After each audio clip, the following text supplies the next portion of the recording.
What is at stake is a big idea, a new world order. I want to talk a little bit about a subject which I've been studying by reading the book Operation Mind Control by Walter Boert.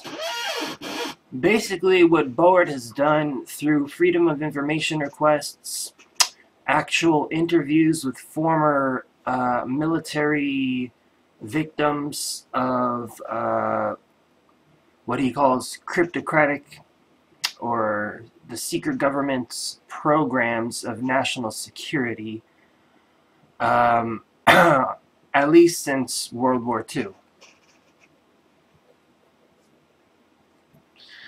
So it begins the story of national security, which is currently wrecking our whole country. National security caused the Cold War. National security is why we have Patriot Act. National security is why we commit these wars of aggression around the world.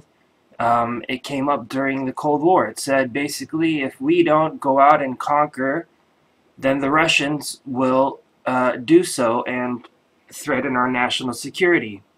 And the preservation of their military research, the presentation of their espionage research, the presentation of their psychological warfare research, mind control research, nuclear research, any other type of military advantage, jet fighters and everything that you can mention, is currently the main focus for the corporate espionage, the military intelligence activities. My hair is being a mess right now. It's early in the morning. Please bear with me.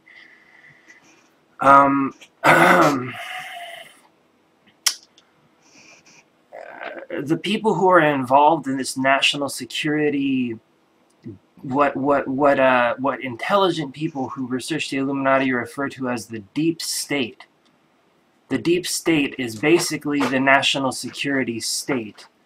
People who have the ability to influence, the National Security Council, people like Zbigniew Brzezinski who served on that, the Council on Foreign Relations, all of these Trilateral Commission, Bilderberg Group, all of these groups have in common is, besides being, the wealthiest and most powerful people on the planet, which is another thing that ties into national security, they have in common a common network. A common network, which is best illustrated by the relationship by the late Allen Dulles and his brother. Allen Dulles was, I believe, the Secretary of State, while his brother was the head of the CIA. Don't quote me on that, but I'm pretty sure about that. And they're the ones who they basically created the Cold War. They created the CIA, and they were the deep state, these Dulles brothers. That's why there's so many military bases and shady conspiracies around them. They basically created what we know now as the modern national security state. Like I said before, they felt that if we did not, to go with my concept on mind control, which I wanted to talk about and how it relates to national security, they basically decided they were afraid of Russian brainwashing techniques. So they decided to take it upon themselves to develop their own brainwashing techniques. And these programs, the research for these programs by Freedom of Information Request, MKUltra, such and whatnot, is said to have been completed in the 60s. But that was just a ruse. See, the research of the programs were completed because they went operational. There's no research needed. They're fully operational. The Manchurian Candidate is a very real thing. In fact, the author of the Manchurian Candidate, I forget his name, wrote the foreword to what's his name, Walter Boert's book about Operation Mind Control, which again I recommend all of you read. It's a very, very, very, very good book. So, beginning with the development of the science of psychology and what Boert calls the prostitution of the intelligentsia.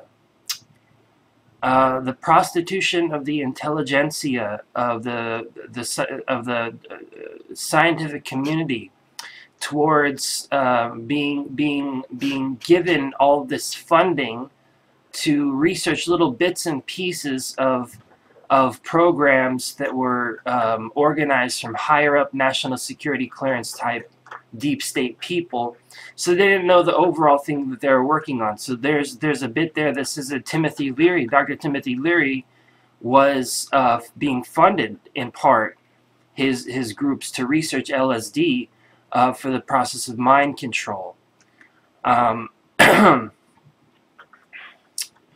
So through endless research, co-opting, like I said, pimping out of the scientific institutions by the most wealthy, because who else would be in a better place to pimp them out? And what else better reason to pimp them out other than national security, which basically means the security that the Zionist world order will be able to secure their assets, will be able to commit acts of espionage, will be able assassinations of foreign dictators and things of the like.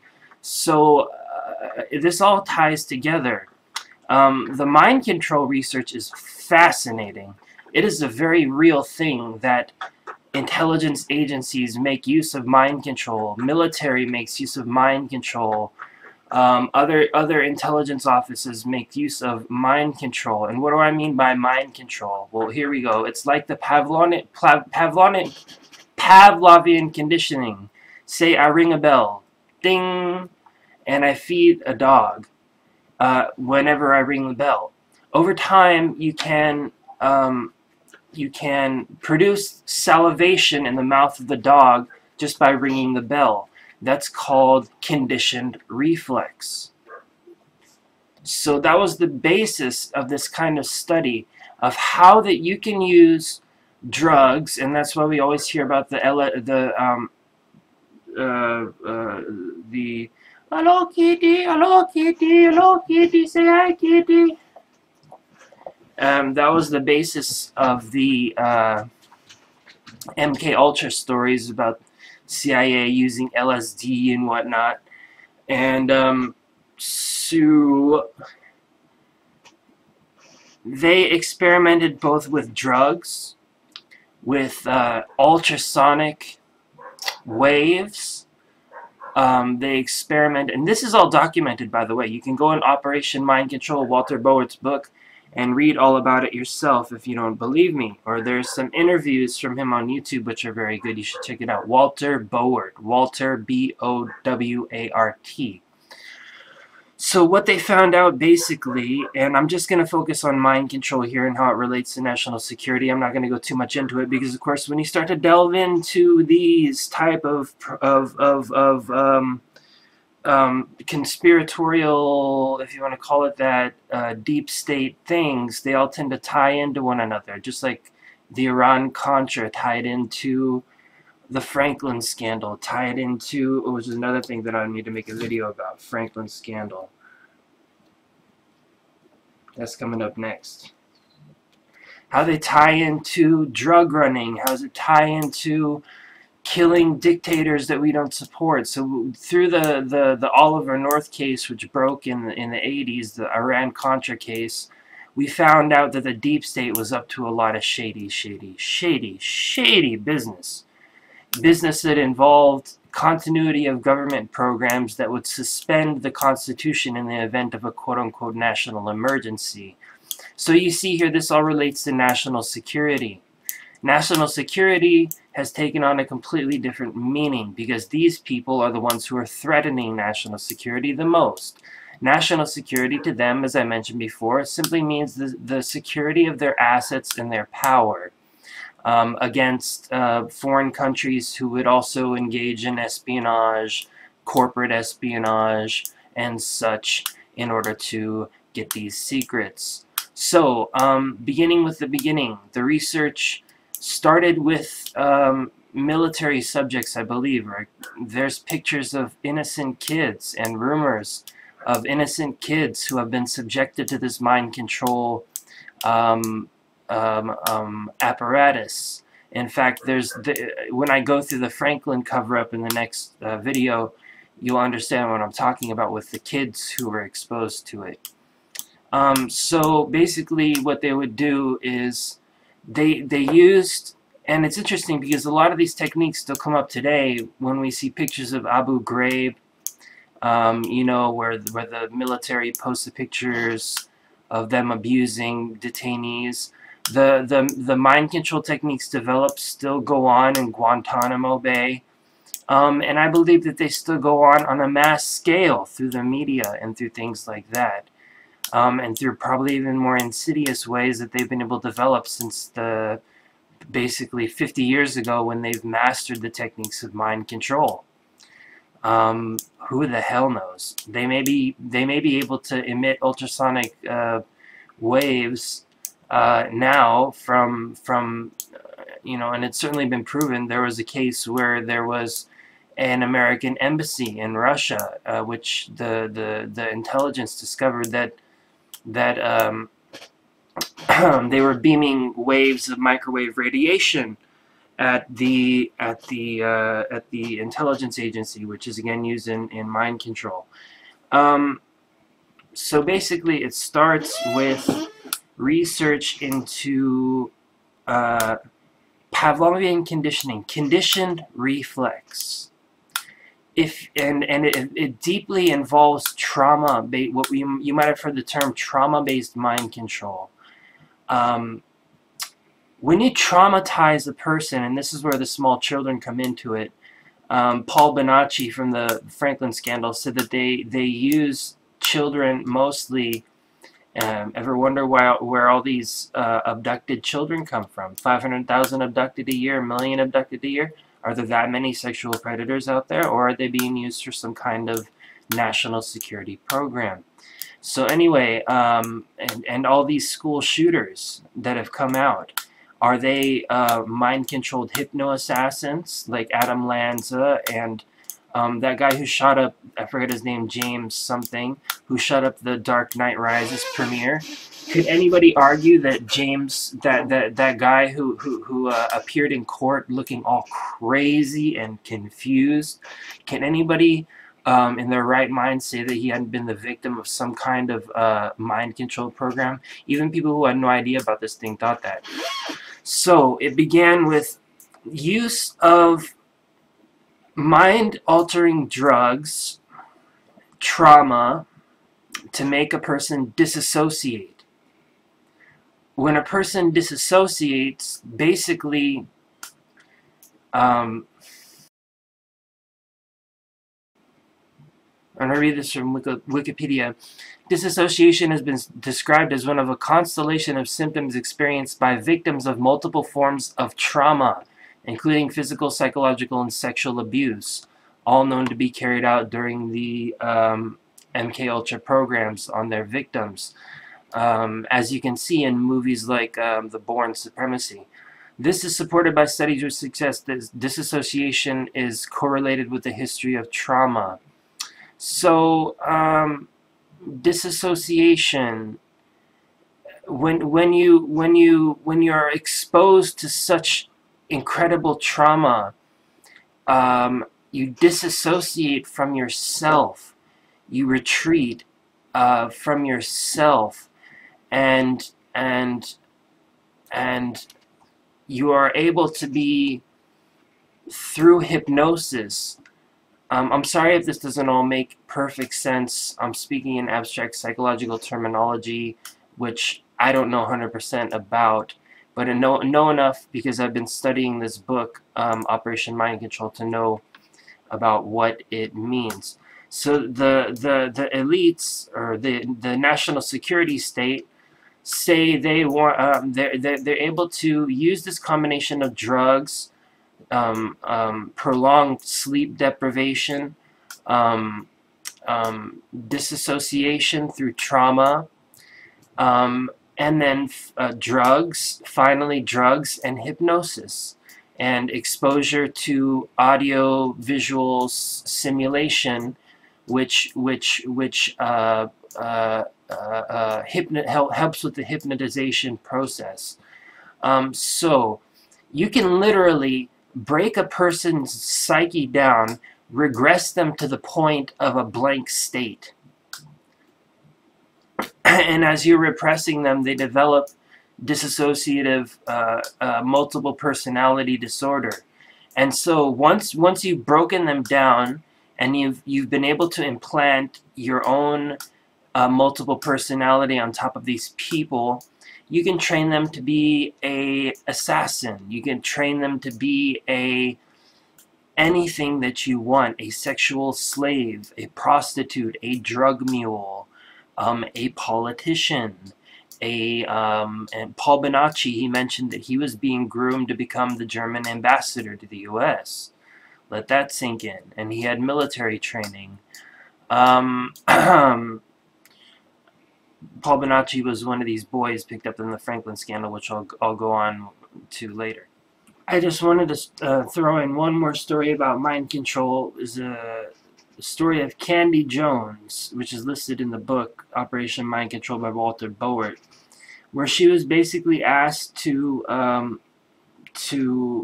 deliver messages, for sealed messages for the intelligence services. I believe it was the FBI at the time, and she found herself becoming a mind-controlled slave. One of the other things besides assassinations, prostitutions, drug mules, political figures which can be controlled is messengers. If you want to send a message outside of the chain of command, which may or may not be constitutional, you do it by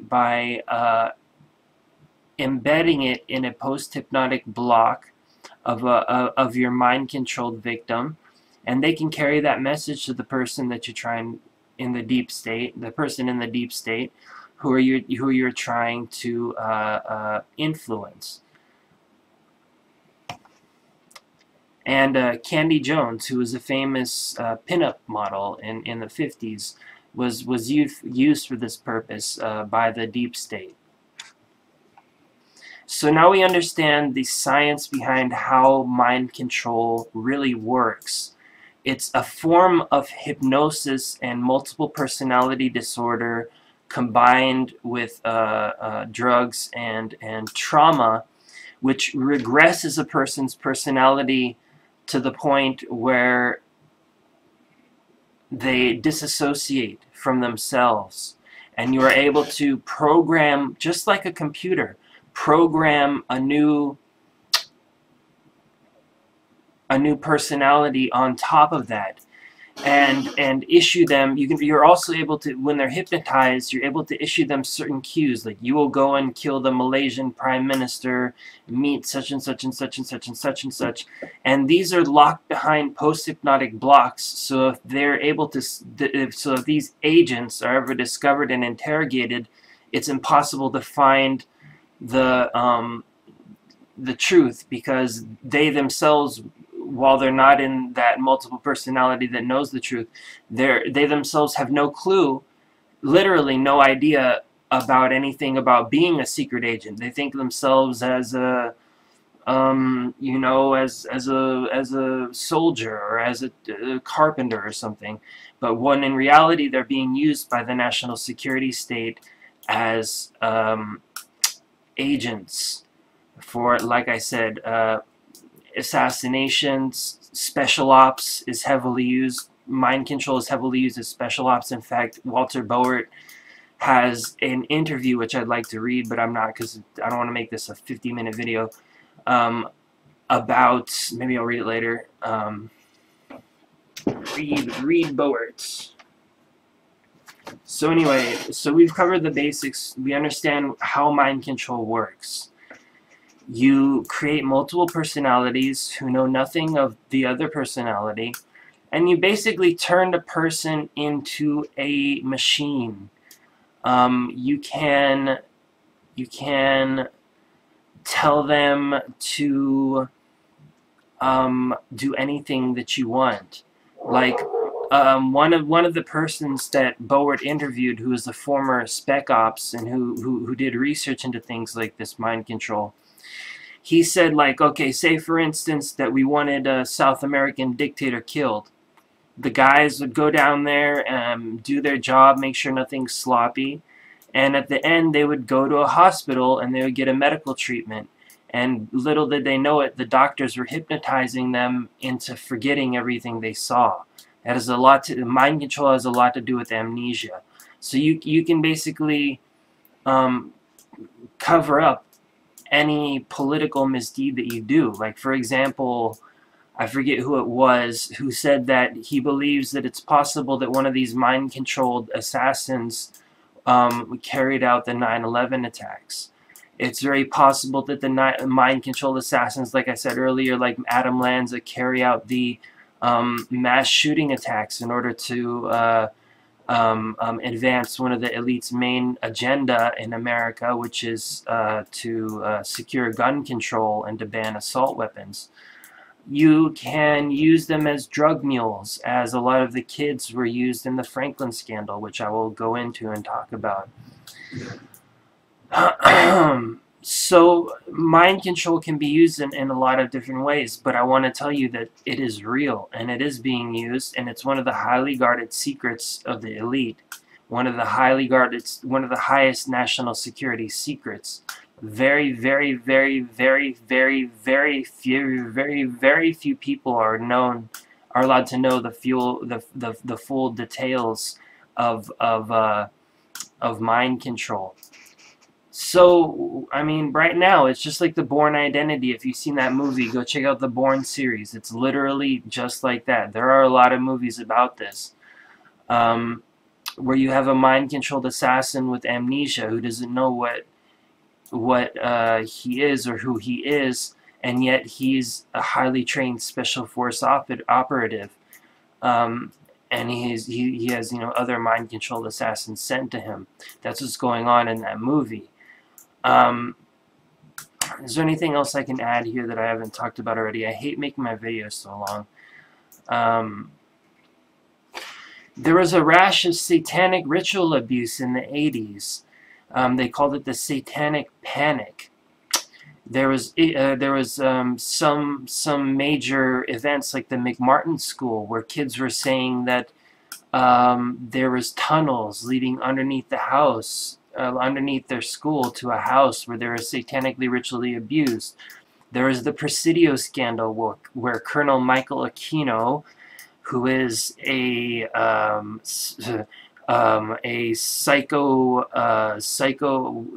psychological warfare consultant for the paper Mind War, where he says that the media ought to be used as a weapon by the U.S. military in the 70s, and of course we've seen that go through. Either way, there was a scandal with Colonel Michael Aquino at the Presidio military base, or naval base, I forget. I've been to the Presidio a couple times. I don't know if it's a naval or military base.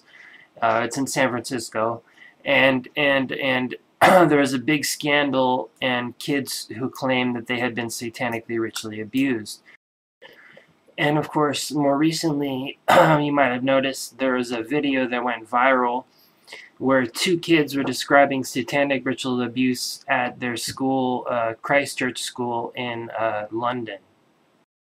Now, here's where it gets really tricky, and this is where it's going to tie into Franklin, the next video I'll make.